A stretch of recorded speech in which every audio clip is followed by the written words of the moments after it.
James, why did you sell my car without even asking me? I stood in our brightly lit kitchen, gripping the edge of the countertop.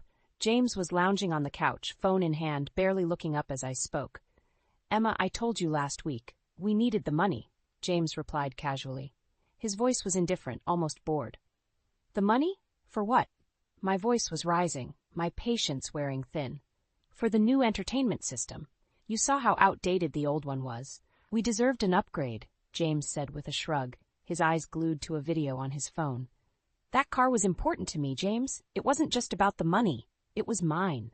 My voice cracked, and I took a deep breath, remembering my grandmother's advice to keep my inheritance secret. I never thought I'd need to follow it so strictly. James finally looked up, his expression a mix of irritation and nonchalance. Come on, Emma, it's just a car.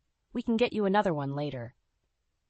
I shook my head, frustration boiling over. You didn't even bother to ask me. This isn't just about the car, James.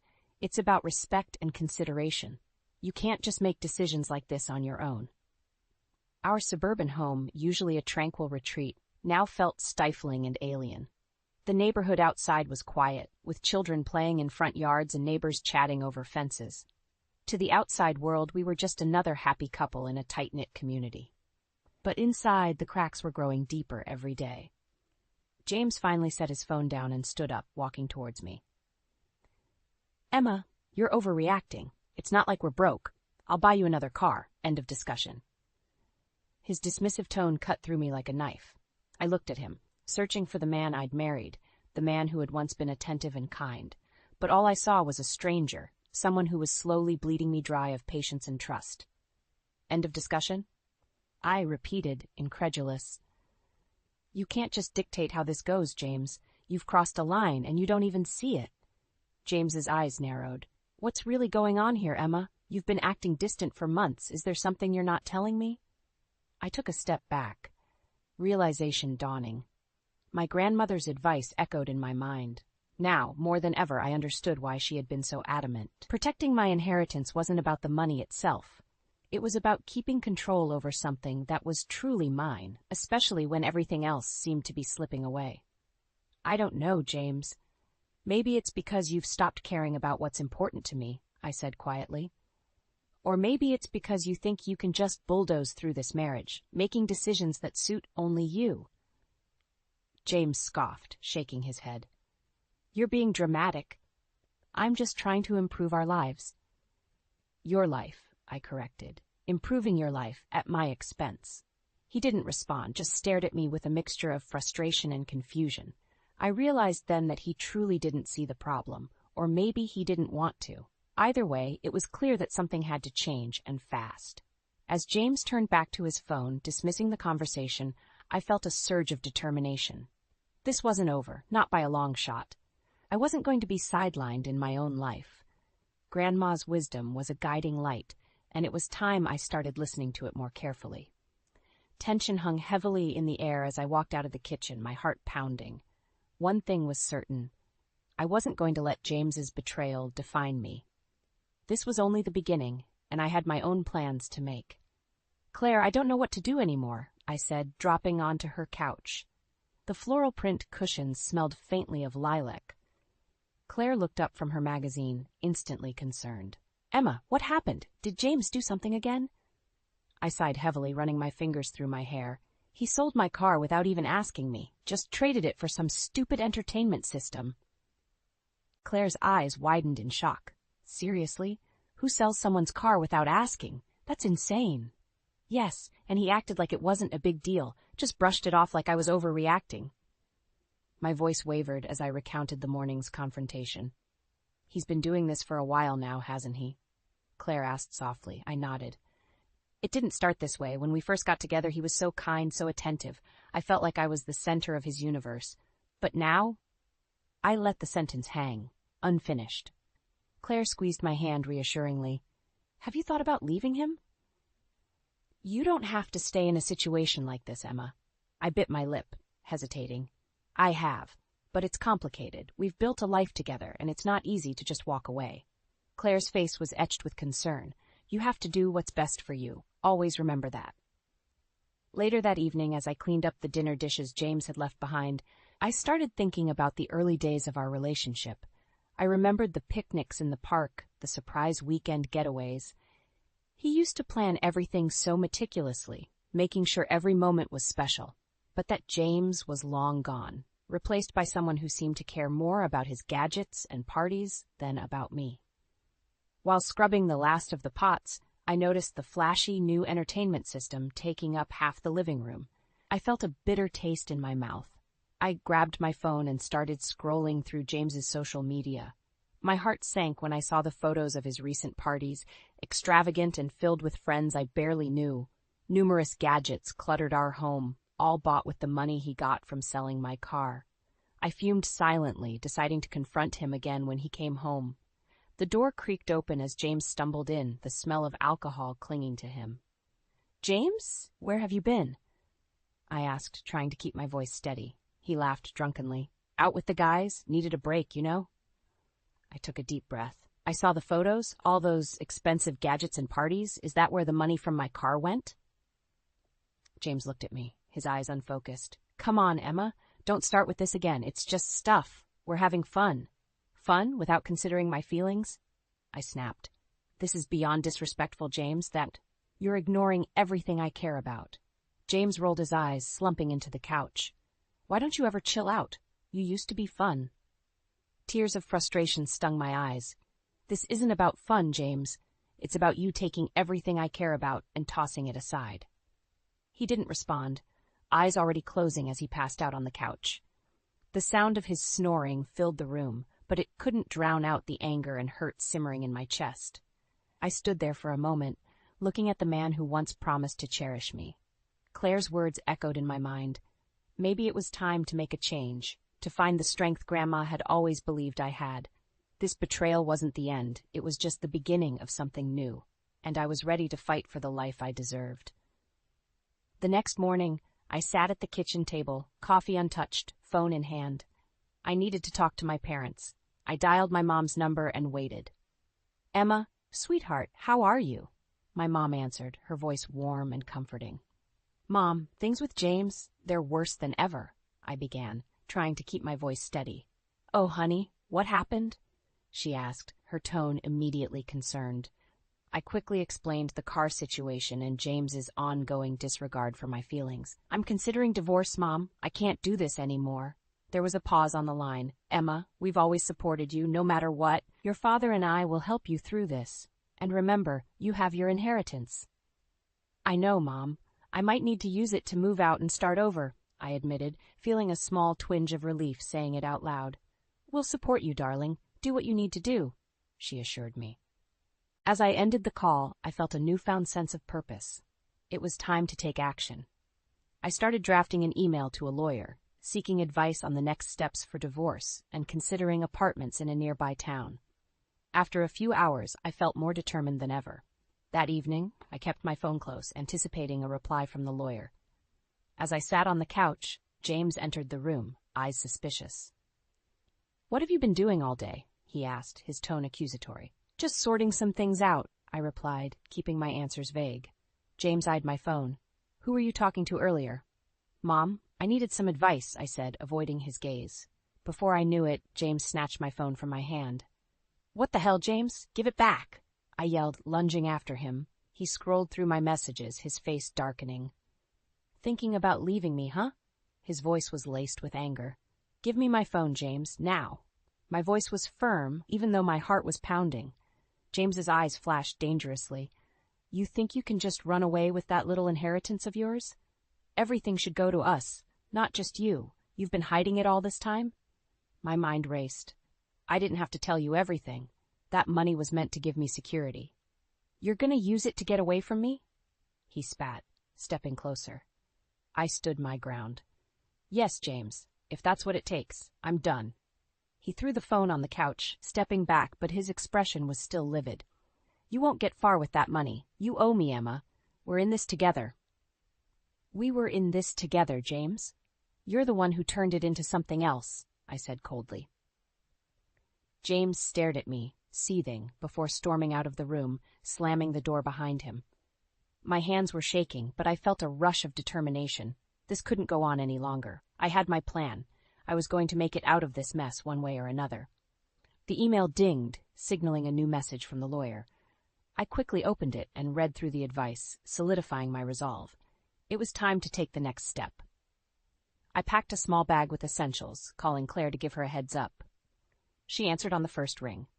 "Claire, can I stay with you for a while? I'm leaving tonight." "Emma, of course. Come right over. We'll figure this out together," Claire said, her voice unwavering. Grabbing my bag, I took one last look around the house that had become more a prison than a home. Then I walked out the door and didn't look back. I arrived at Claire's house, still gripping the small suitcase. Claire opened the door before I could knock, pulling me into a tight hug. "You did the right thing, Emma," she whispered. "Thanks, Claire," I replied, stepping inside. We sat down in her living room, the warm ambiance a stark contrast to the cold tension I'd left behind. "So what's the plan?"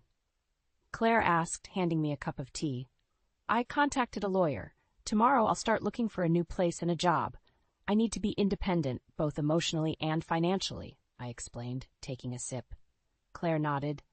"You know you can stay here as long as you need to. We've got this." The next morning, I woke up early, ready to tackle my to-do list.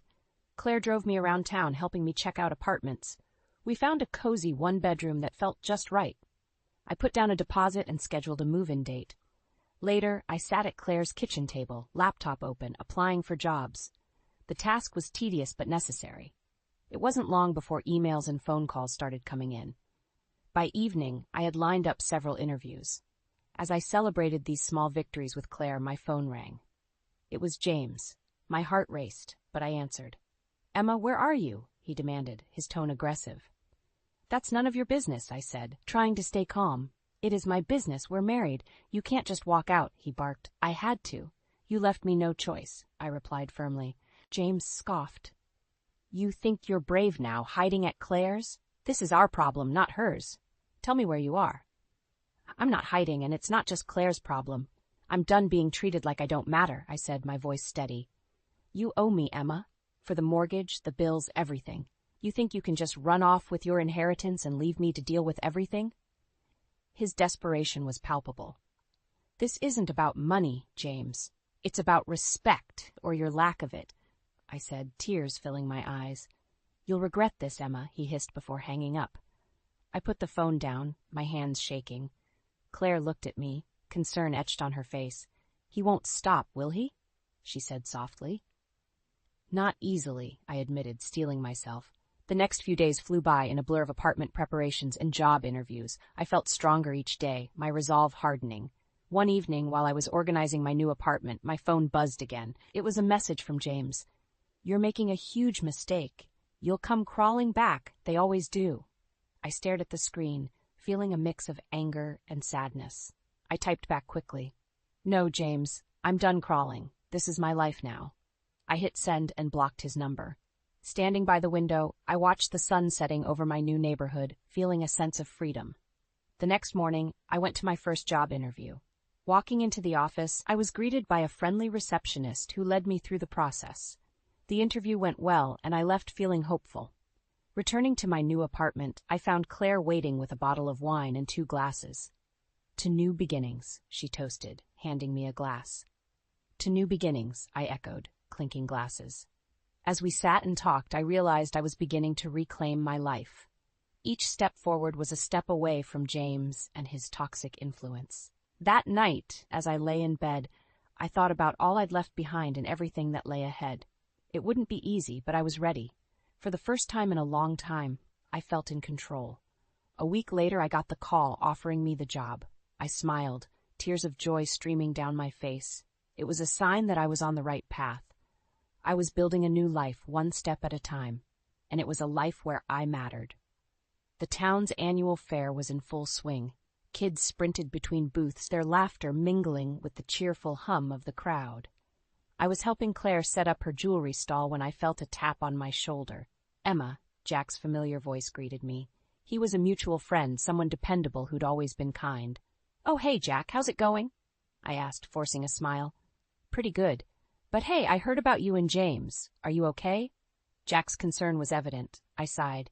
It's been rough, but I'm getting through it. Jack nodded, but his face turned cautious. Speaking of James, he's here. And, well, he isn't handling things well. Before I could ask what he meant, a loud commotion drew our attention. James was in the middle of the fairground, visibly intoxicated, shouting at a group of young men gathered around a barbecue pit. "Oh no," I whispered, feeling my stomach knot. "Hey, it's none of your business!"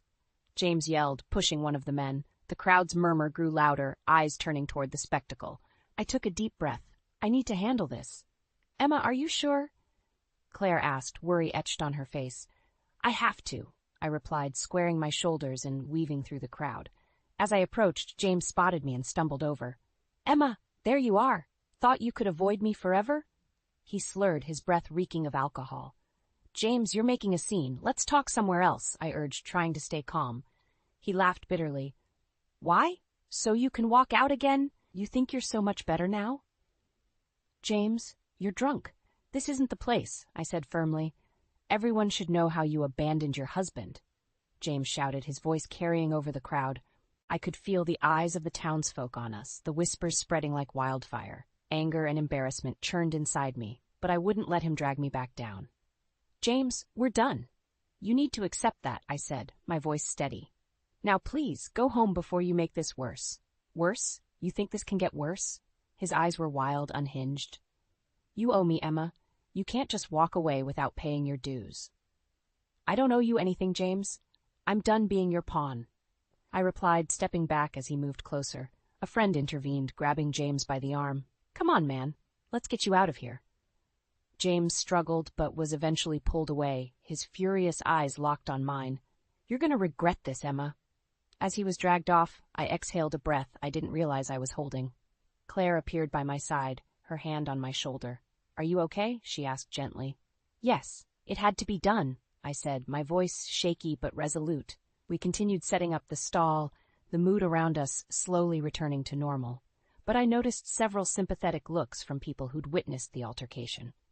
Hours passed and the fair wore on, becoming a blur of faces and activities. That evening, after packing up, I drove to my new apartment. Walking in, I felt a mix of exhaustion and relief. I was finally free of James's constant manipulation, even if the road ahead was still uncertain. I spent the next few days settling in, gradually feeling the weight lift off my shoulders. One morning, I walked over to the mirror in my new bedroom and caught my reflection. There was a spark in my eyes, one that had been missing for a long time. This was my life, my space, and my chance to rebuild. The memory of James's public meltdown was still fresh, but it only fueled my resolve. I was moving forward, and nothing he did would pull me back. Stepping out into the crisp morning air, I felt a newfound sense of purpose. Today was just another step, and step by step I was reclaiming my future. One morning, a week after the fair, I was getting ready for my first day at the new job when my phone buzzed. It was a message from Jack. "Emma, can we meet up? There's something you need to know about James." My curiosity piqued. I agreed to meet him at the local coffee shop after work. The day passed quickly, filled with training and meeting new colleagues. By evening, I felt both exhausted and exhilarated. At the coffee shop, Jack was already waiting with 2 drinks. He waved me over, his expression serious. "Thanks for coming, Emma," he said, sliding one of the cups over to me. "No problem, Jack. What's going on?" I asked, taking a sip. Jack took a deep breath. "James lost his job, the company downsized, and he was let go." I blinked in surprise. "I didn't know that. He hasn't contacted me since the fair." "Yeah, he's not taking it well," Jack continued. "He's been telling people you left him at the worst possible time, trying to play the victim. But there's more." I leaned in, my heart racing. "What do you mean?" "He's planning something, Emma. He told a mutual friend he's going to try to win you back so he can get his hands on your inheritance." Anger flared inside me. "He really thinks he can manipulate me again?" Jack nodded. "He's desperate, Emma. You need to be careful." "Thanks for the warning, Jack. I'll stay vigilant," I said, my resolve hardening. As I walked back to my apartment, I couldn't shake the feeling of dread. James losing his job changed things, making him more unpredictable. I unlocked my apartment door and stepped inside, my mind racing. I needed to be prepared for whatever scheme he cooked up. The next few days were a whirlwind of work and settling into my new routine. One evening, as I was organizing my closet, there was a knock at the door. I hesitated, peering through the peephole. It was James. "Emma, open up. We need to talk," he called, his voice shaky. Taking a deep breath, I opened the door slightly, leaving the chain on. "What do you want, James?" He looked disheveled, clearly stressed. "Emma, I'm sorry for everything. I've lost my job. I need your help." "You need my help," I repeated, incredulous. "After everything you've done?" "Please, Emma, we can work this out. Think about what we had," he pleaded, trying to sound genuine. "What we had, James, is over. You made sure of that," I replied firmly. His demeanor shifted, his eyes flashing with anger. "You can't leave me like this. You owe me." "I owe you nothing," I said, slamming the door shut and locking it. I could hear James banging on the door, shouting, but I leaned against it, breathing deeply. After a few minutes, the banging stopped, and I heard him leave. I checked the peephole to make sure he was gone before calling Claire. "Emma, what's wrong?" she asked, hearing the panic in my voice. James showed up at my apartment. "He's acting desperate and unhinged," I explained. "Stay calm, Emma. You need to protect yourself." "Consider getting a restraining order," Claire suggested. "I'll look into it." "Thanks, Claire," I said, feeling a bit more anchored after talking to her. The next morning, I called the lawyer to discuss my options. He advised me to document everything and start the process for a restraining order. I followed his advice, keeping a log of every interaction with James. Days turned into weeks, and I focused on building my new life. One afternoon, while taking a break at work, I saw a familiar face across the street. It was James, watching me. My heart pounded, but I straightened my shoulders and continued with my day. This was my life now, my chance to be free. No matter how desperate James became, I wasn't going back. This was about reclaiming my future, and I was determined not to let him take that away from me. The moment I stepped out of my building, I saw James sitting on a bench across the street. His eyes locked onto mine, and he stood up, walking towards me. "You've got to be kidding me," I muttered under my breath. I quickened my pace, determined not to engage with him, but he caught up to me before I could reach the corner. "Emma, wait," James called out, reaching for my arm. I yanked my arm away, anger flaring. "What do you want, James? I've told you it's over." "Just hear me out," he pleaded, desperation clear in his voice. "I've been trying to get back on my feet, but it's been hard without you. We can make this work again." I stared at him, incredulous. "You really think I'd come back after everything? You manipulated, lied, and used me. There's nothing left to fix." James looked around, a flicker of anger passing over his face. "We were married, Emma. That means working through the tough times." "I did work through the tough times, James, alone, while you partied and spent money you didn't have," I shot back, feeling a rush of righteous indignation. A passerby slowed down, eyes widening at the commotion, but I stood my ground. The whole world might as well know what I've been through. James's posture shifted from pleading to confrontational. "You want people to think I'm the bad guy? You've been hiding money, living this new life while I'm struggling." "Living this new life isn't easy, but it's necessary," I said, trying to keep calm.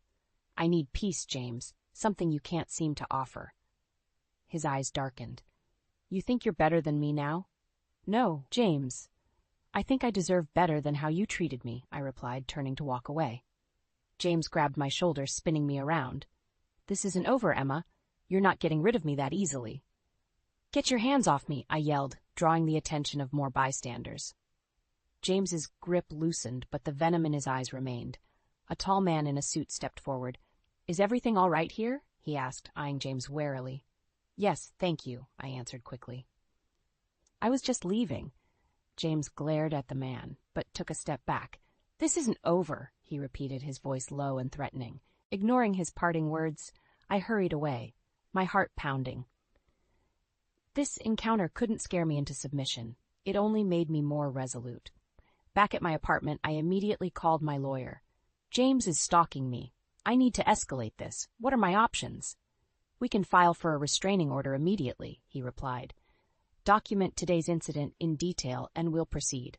Hours later, while I completed the necessary paperwork, a sense of empowerment washed over me. Finally, action was being taken to protect my newfound peace. The next week passed without incident until I received a call from an unknown number. My heart sank when I heard his voice again. "Emma, you think a piece of paper will keep me away? You have no idea what I'm capable of," James hissed before the line went dead. Trembling with a mix of fear and fury, I called the police and reported the threat, adding it to the growing case against him. This pattern of intimidation and control would end here. A day later, Claire called me with surprising news. "Emma, people are talking. They know about James's behavior. He's losing friends and support left and right."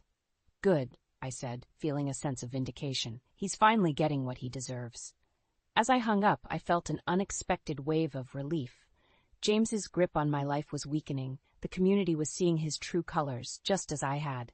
I stood by the window, looking out at the bustling evening street below. My journey towards freedom was far from over, but for the first time in a long while, I felt hope. James's fall from grace had begun, and I was reclaiming my future one step at a time. Weeks had passed, and life was slowly returning to a semblance of normal. I was flourishing at my new job, finding satisfaction in the work and camaraderie with my colleagues. Evenings were filled with laughter and support from Claire, who had become my rock. One afternoon I was engrossed in crafting a presentation when my phone buzzed. It was from Jack. "Hey Emma, are you free to meet for coffee later? Something you should know." My curiosity piqued, I agreed. We met at the little cafe by my office. Jack was already there, looking concerned. "Emma, thanks for meeting me," he greeted, gesturing to the seat across from him. "No problem, Jack. What's going on?" I asked, sitting down. "It's about James. He's not doing well. He's been trying to get people to turn against you, but it's backfiring. People see him for what he is now," Jack explained. Relief washed over me. Good, he needs to face the consequences. But there's more. James got into some trouble with the law. Drunk driving.